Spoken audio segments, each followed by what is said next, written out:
Hello. Hey Rachel, How's it going? it's going. How are you? Good. I'm good. Can you hear me? Yes. Okay. Can you hear I'm me? just yeah, Yeah. yeah, Okay. totally. I'm just trying out these new AirPods and I just wanted to make sure they work fine. Oh yeah. Yeah. No, I'll let you know, but I can hear you Okay. right now. Okay. I feel like every time I smile they might pop off, but Did you just get them? yeah. Oh my God. AirPods are amazing. I live for my AirPods. Yeah, John has some and I'm like, "Oh, it's time. It's time." Totally. Amazing. Well, thanks for joining. I think we should just jump in. I know people will like come and go, but Hmm. we don't need to make this small chit chat. That's my most like annoying thing about IG lives is when people just like chit chat about their lives, and I'm like, just get to the point. Let's dive right in. I'm ready.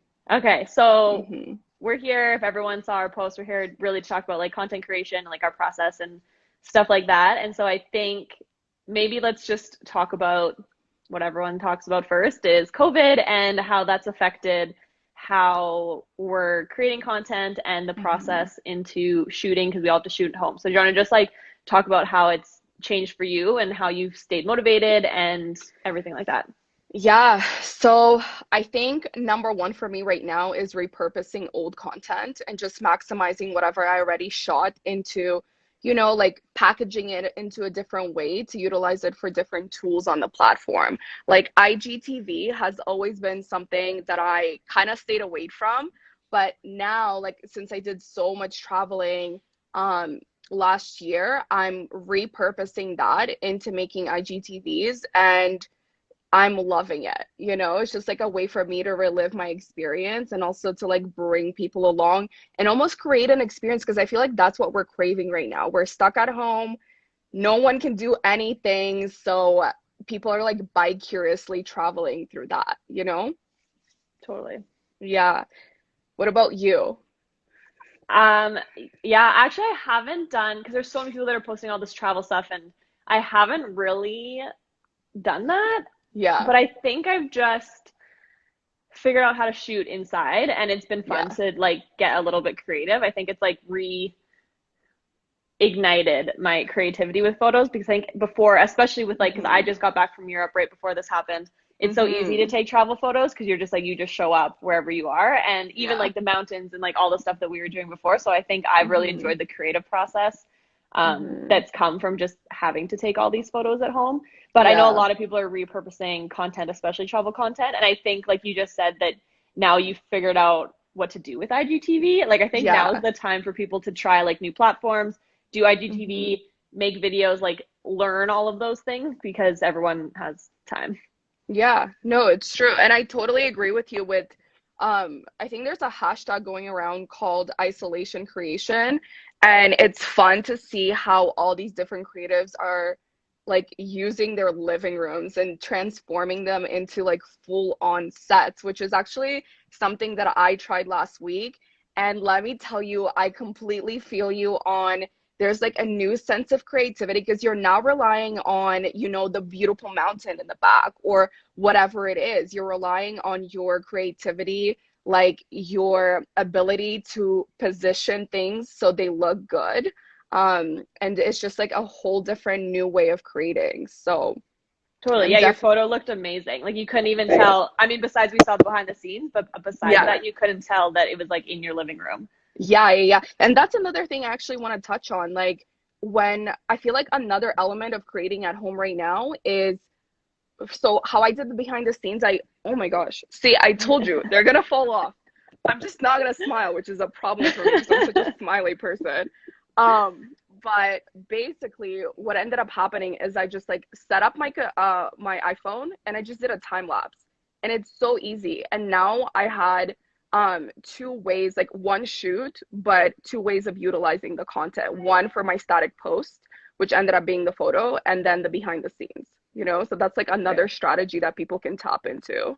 Totally. Well, because then you use that content for TikTok too. So not only did you Yeah. use it for Instagram, but then you made it into a TikTok video as well. Yeah, for sure. With the TikTok, I filmed it in TikTok actually. It was a Oh, separate, yeah, it was a separate thing, but still within the same shoot, right?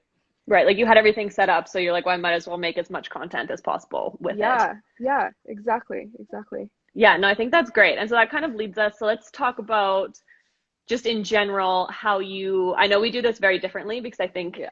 I mean, I think you do a much better job of it probably, but how you conceptualize a post and like putting that together. Do you use like storyboards or mood boards or what's kind of your process and how planned are your shoots and how spontaneous are they? Yeah, that's a good question. I think when I started, it was very spontaneous, and I would spend like 7, 8, 9 hours shooting something because I had zero plan.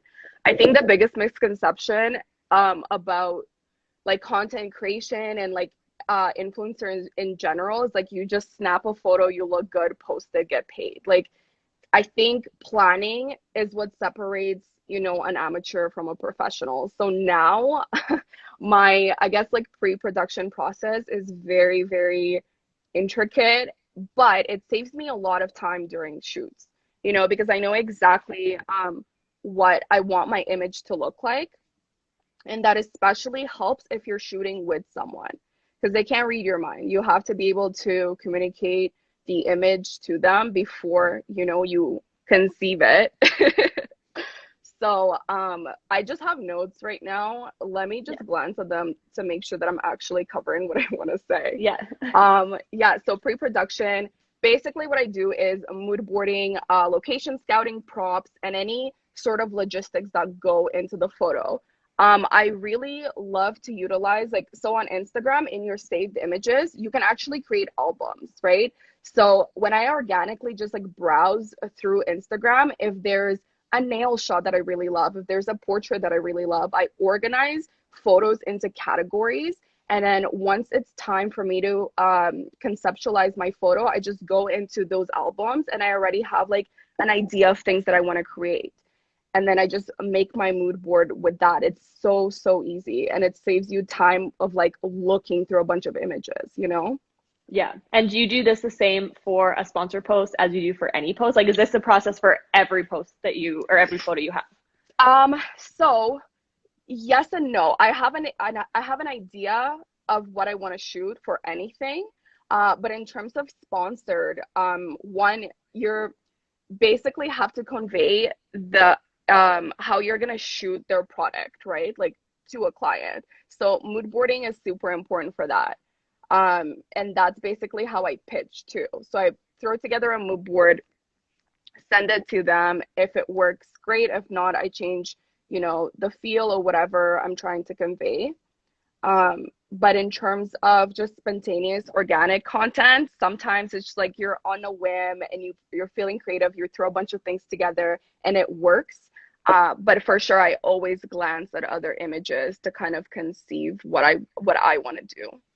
Totally. When I find that it Yeah. helps when you, especially like at home is a little bit different, but when you're out and you're like, hey, we're gonna go take these photos, and then instead of standing there Mhm. being like, oh, what kind of photo should we take? It's good to just be able to have it like right on hand. Because I Yeah. have that actually when I take photos for other people, like for like photography clients, that because I Yeah. usually do lifestyle photos, that I come with like photos that I've already put together that I'm like, this is what Hmm. I was thinking. So I think it works Yeah. for whether you are in the photos or you are taking the photos. I think having some sort of mood board does help just to like speed things up because sometimes you can get to Yeah. the shoot and your brain just is like, there's nothing. Yeah. So, Yeah. And that's what ended up happening when I first started because we used to do a lot of nature shoots. So we we would literally go on like Google Satellite and try to find these crazy waterfalls. And we spent a lot of time planning the location or like find like location scouting, but we didn't know what to do with all of that once you're in the location. And I think mood boarding and like figuring out even your poses sometimes helps, just to have like a couple of references for how you want to pose really, really helps speed up the process. totally. Well, and I think it also lets you capture the photo that you want because the worst thing is when Hmm. you take all these photos and you get back and you're just like, I don't like any of them. Yeah. So having the poses like it seems like such a detail that doesn't matter. But I think anyone Mhm. who's ever tried to take a photo and then they realize they have to have a pose and you get really awkward about it. So Yeah. having those poses and figuring out what you're going to do, especially if you're planning kind of with your feed, because you Hmm. need to have a different types of poses and shots and stuff like that. Yeah. But yeah, so mine, I don't do nearly as detailed as that, but I think I like to do like 3 or 4 shoots like within a time Mm, frame. So when I go to yeah. take photos, I'm like, okay, we're not taking one photo, we're taking like 4 or 5 photos. And so I Yeah. make sure I have like, and talking about location, again, it's harder because we're all at home right now, but even I'm like, Yeah. okay, in my living room, it's this outfit, this prop, this photo. In my Hmm. bedroom, it's this photo, this outfit, this prop. And so that's kind of how I plan it out in my head. And so I Yeah. don't necessarily have mood boards for like just general photos, Hmm. but Hmm. I definitely keep, I have the same thing. Like I have a saved album where I keep in photos just for like Yeah. inspiration for when I need that inspiration. But Yeah. that's how I plan my types of shoots. Like they're just split up into different sections for each photo. Yeah, no, I love that. I love the category, just organizing everything by a category saves me so much time because before I used to have like inspo shoots and it would be just like a bunch of things, right? Like landscape, uh, face makeup, whatever. Now everything is categorized, so I know exactly which album I need to click to give me the goods. Totally. And how long would you say you shoot now on average? Yeah, so with after the kind of pre-production and like literally organizing all my props and everything, I would say a shoot takes me within half an hour to an hour. Yeah, for Yeah, sure. And same. one thing that really speeds up the process too is actually let's use this perfect example for the shoot that I did last year when I was rearranging the living room. So you take a shot, and I'm sure you do this too because I know sometimes you shoot by yourself, right? Yeah. So you take a shot of what the set is gonna look like because without you in it. Because if you're taking or the product or the model, whatever, because that way you know exactly what to look for and like what doesn't feel right. So you could reposition things. Because if you take a photo with you in it, you're looking at like your face expression or are the clothes sitting right on you, right? It just like takes your attention from the set. Totally. So And to figure out yeah. where you should be in the photo, to see it Yeah. like in the frame, to be like, okay, I need to sit there, I need to stand here so that you're in it. Which I Yeah. think one of the questions that we got yesterday when we put this up is how to know how far away your camera should be or like how you don't cut Hmm. off your head and stuff. And I think that is Hmm. basically how we both do it, is that you take the photo without you in it and Yeah. then picture yourself in it. And obviously it takes like I've done lots of photo shoots where you take them, you've taken all of them, you look at it and you're like not even in the photo at all. Yeah. But yeah, I think, and even if you have someone else taking the photo, like we're Hmm. lucky enough to live with our partners, so they can take photos for us Yeah. if we need to. But even if like I'm out with someone else, I'll still take the photo and be like, Hmm. this is the photo. I'm gonna stand here, focus on me. Like Yeah. you got this, you can do it. Yeah. Like tell them the more communication you have with your photographer, the better. There are times when John and I don't talk to each other, and it's the most nerve-wracking experience ever.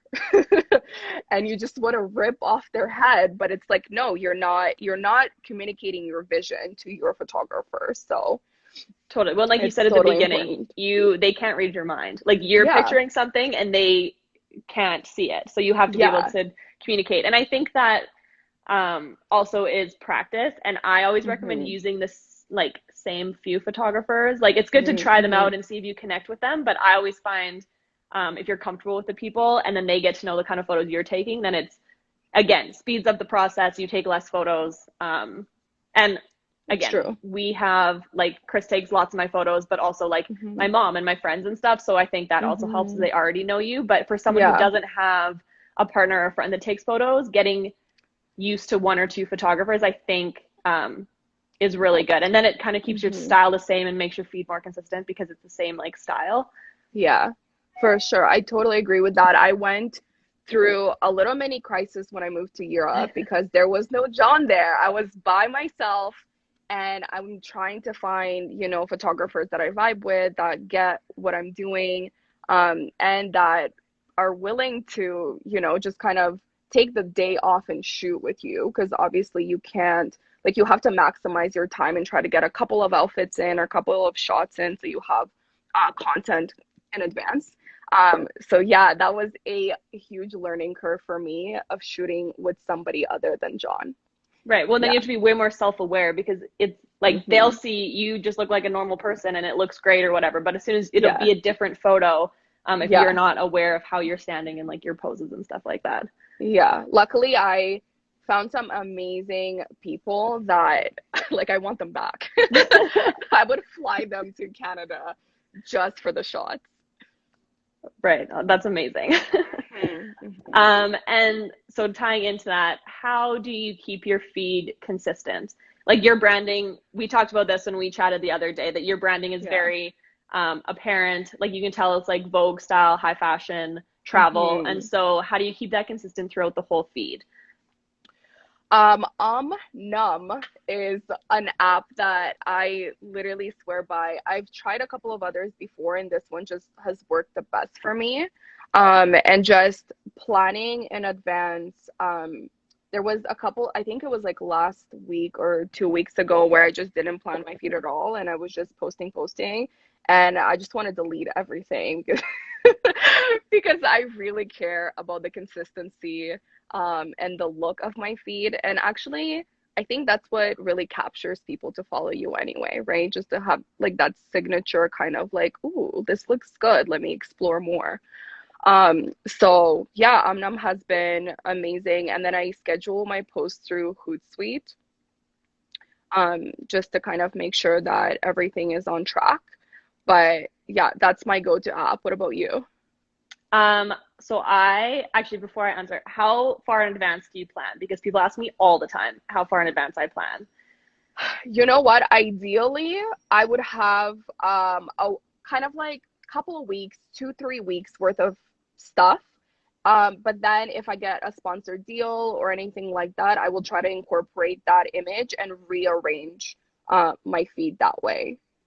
Right. So Okay. yeah. Yeah, that's So I kind would of say 2, 3 weeks. right. And I think it's so like I think you have to get to the point where like I'm sure you have hundreds and thousands of photos of yourself just like sitting on your computer because Yeah. that's so you have kind of like a bank of photos because I know when people Yeah. start off they're like, well, how am I supposed to post photos? Like I've done one photo shoot and all these photos are the same. And so Yeah. once you like get a bank of photos, it's a lot easier. Like we just said, like Hmm. you're incorporating old travel photos and stuff. So to have those photos there, I think is really helpful because the way, so Hmm. I don't use an app. Same thing. Hmm. I've tried Hmm. a lot of apps, but I find because I do it for like my day job with all my clients that I was just found that I didn't want to be just like a client because then I get annoyed by apps. And so I use just Yeah. like photos. Like you can in albums in photos, you can move around Hmm. photos.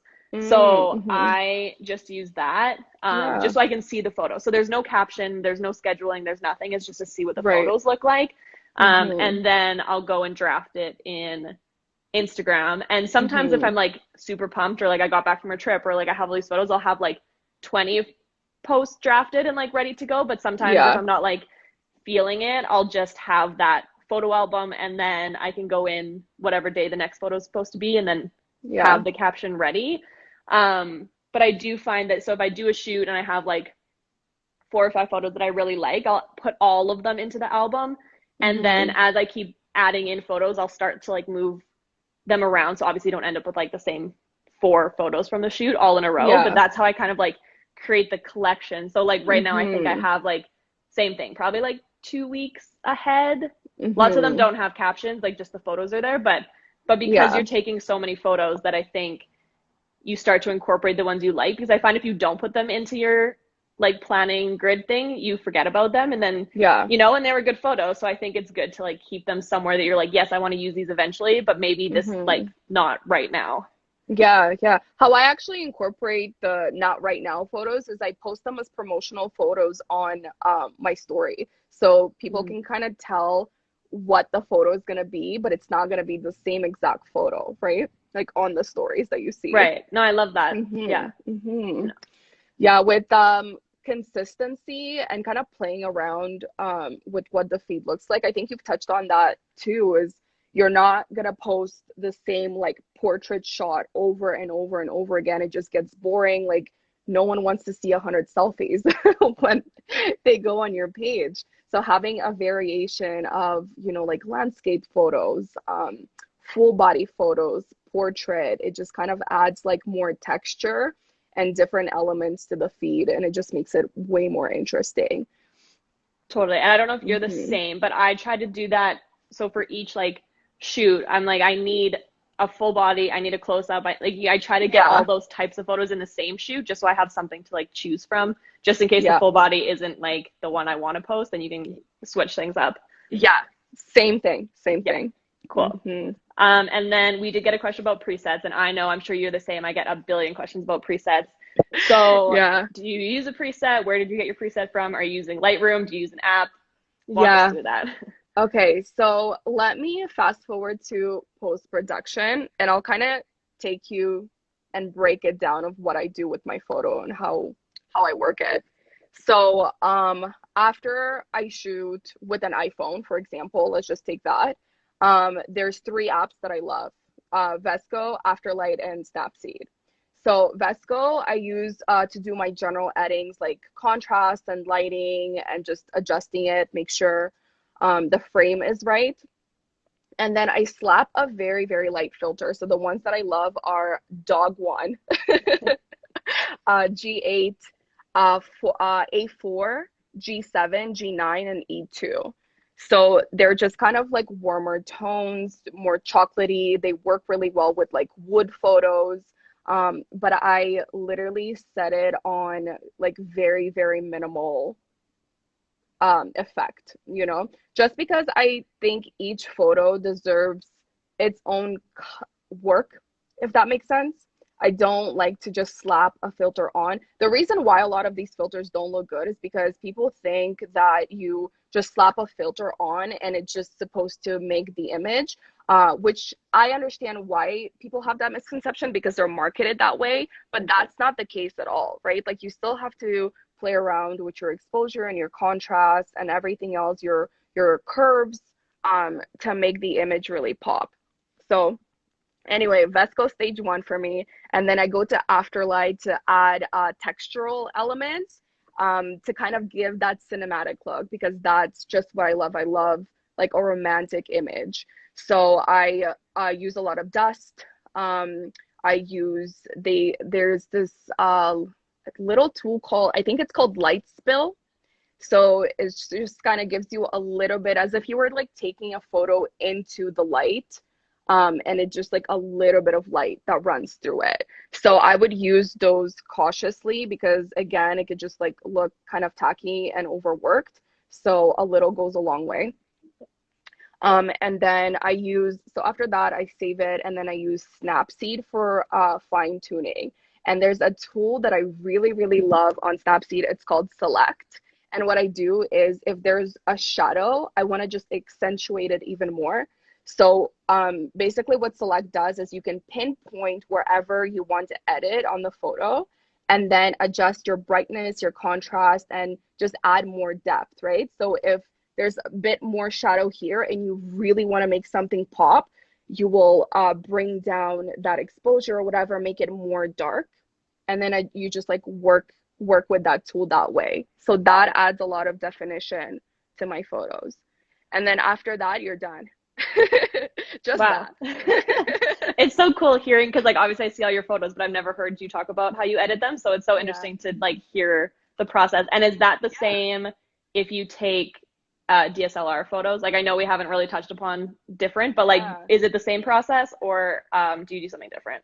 Um, kind of the same in terms of what I do in terms of depth, but obviously different in the tools. So I like to use Lightroom and Photoshop.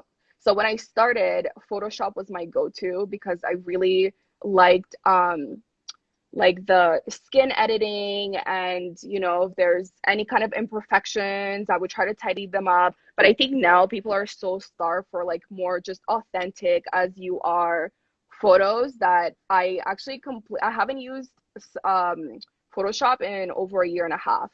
I only use Lightroom now and I love the curves in Lightroom. Yeah. So after that, I export my photos onto my phone, and then I do a little bit of those adjustments with the apps that I've talked about on my phone. So it's kind of like a two-way process there. Right, cool. Yeah, and I Yeah. think it's like I said, it's so interesting because if you just compare our feeds like together, I think we obviously Mm-hmm. have very different styles. And so Mm-hmm. um, the way I edit my photos is only through Lightroom. So I use Mm-hmm. VSCO on my stories if I want to just like add a filter to stories to make them better. But Mm-hmm. so I use Mm-hmm. Lightroom preferably on my computer because I'm like a desktop person and I like just Yeah. having it, but I do have it on my phone. It's free on your phone if anybody is interested in Lightroom. But I have one preset that I use that I initially bought from a big travel blogger and Mm-hmm. then have adjusted it. Same thing. Like you can't just put one filter on photos, it doesn't work. So slowly over the Mm-hmm. years, I think I've had the same filter for a year and a half maybe or almost two Mm-hmm. years. And so I've Mm-hmm. slightly adjusted it so it's more just like my own now. And it's so funny that you talked about the like texture and stuff of a photo because Mm-hmm. for my own photos, like the initial preset had like grain and like all of that on it. And I was just like, Mm-hmm. why is this blurry? So I'm like, get all of Yeah. that off. I'm like, I just want it crisp and clean. Yeah, yeah. So it does change. Like I don't have that like editorial type of photo, which sometimes I look at your photos, I'm like, oh, maybe I should change mine. But I think you have to stick kind of with a consistent thing because Yeah. if I posted a photo like with those types of edits, it would definitely stand out with the types of photos that I post. Yeah. But so I use one preset on all of my photos, so it's the same tonal values. But then same Mm-hmm. thing. So I'll put the preset on first, and then adjust the lighting just because sometimes the one I have can make my skin look really orange because I find the skin tone Mm. is the hardest with presets, Yeah. Yeah. especially because it depends like your lighting and everything. So then I'll go and adjust Mm-hmm. like the lighting a little bit, adjust the orange situation so that you just look Mm-hmm. tanned and not orange. We don't want Oompa Loompas. We don't. And then I just export. So Yeah. same, there's like a few steps, but I just export. And then if I get it on my phone and I have like a big zit or something, and I'm just like, no, then I'll use Facetune and I go in and fix that, and Yeah. then re-export it and post. Yeah. So I've never tried Facetune, believe it or not. I know it's like the biggest like go-to editing app and every like big influencer uses it, but I've never tried it. I've never done more than just that. Like I think you Yeah. can make like really crazy adjustments on your face, but I've Hmm. never tried to like reshape my face or anything. Yeah. So Your face is perfect. thanks.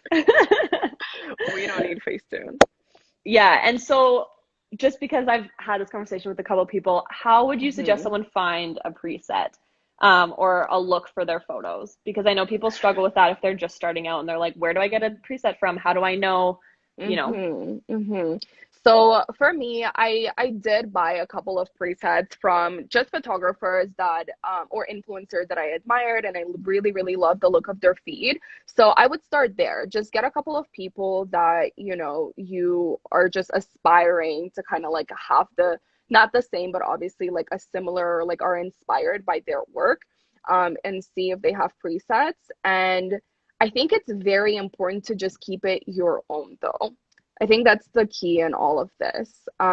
You can obviously make your own too. You can make your own presets and just use the consistent kind of filter throughout. But for me, yeah, they were just a couple of girls and I'm like, let me try it out and see how it would work on my photos. And I think I've done that for maybe like a couple of months and then I just stopped because for me, I really enjoy the editing process for a photo. So it's kind of how I connect with the image. So I just stopped completely. Yeah, which is Yeah. fair. I yeah, but when you're trying to find things out, just like source out things that inspire you and that you connect with, you know? Yeah, totally. And I think Hmm.